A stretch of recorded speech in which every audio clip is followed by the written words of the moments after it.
Fun fact of the day. So the Indian flag as we know it today was only first created in 1947. Before that, this flag did not actually exist. So let me explain.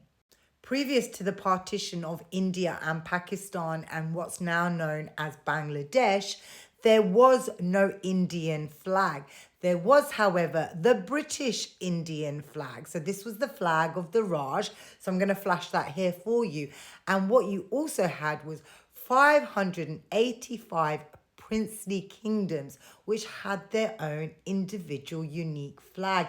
Yes, the whole area of what is now known as India, Pakistan, Bangladesh, Burma, Afghanistan, which is the area of the Indus River, hence India, Indus River, the people of the Indus River, 585 flags, including the flag that was flown for Kashmir and Jammu. So that's India occupied Kashmir. They had their own flag. It was burgundy and white, and I believe it had a plow and like 3 lines representing maybe the areas that they were plowing. I'm not sure. It was an agricultural based flag. So they had that until 2019 when India took away Kashmir's autonomy and forced the Indian flag upon them.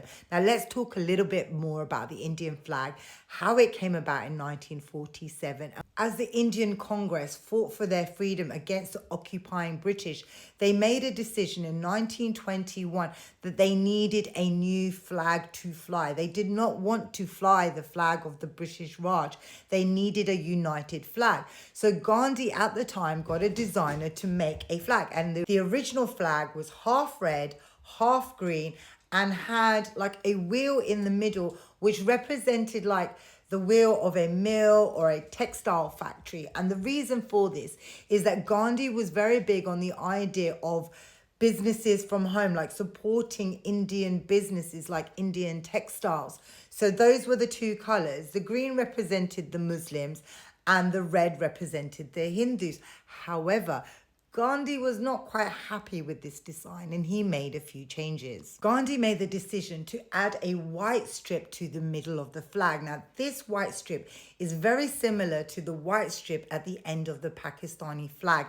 And what that represents is all the other religious and ethnic minorities in the country.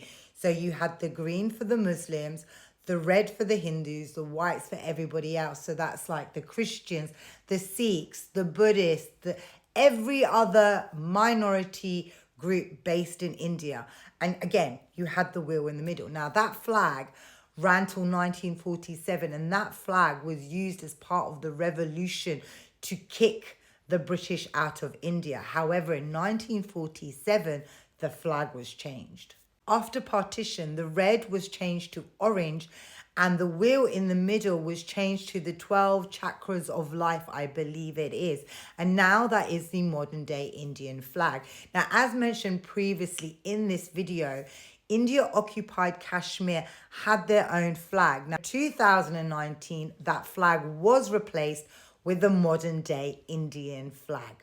I am aware that the part of Kashmir that is in Pakistan has their own separate flag to the Pakistani flag. Although they are part of Pakistan, they do still have their own ethnic flag. I'm not so sure about the part of Kashmir that's in China. I will look into that and get back to you. A point to take away from this video is that although right-wing Hindu extremists from the BJP and the RSS will argue that the Indian flag flying in India-occupied Kashmir is as if they are returning the flag to its origins, is actually completely incorrect and is propaganda, because the real flag of that region is no longer being flown. It was a princely region, a kingdom in its own, with its own flag, its own people, its own languages, its own culture. So by taking away their flag and replacing it with another flag of a completely different country, we are just seeing with our own eyes that this is occupation.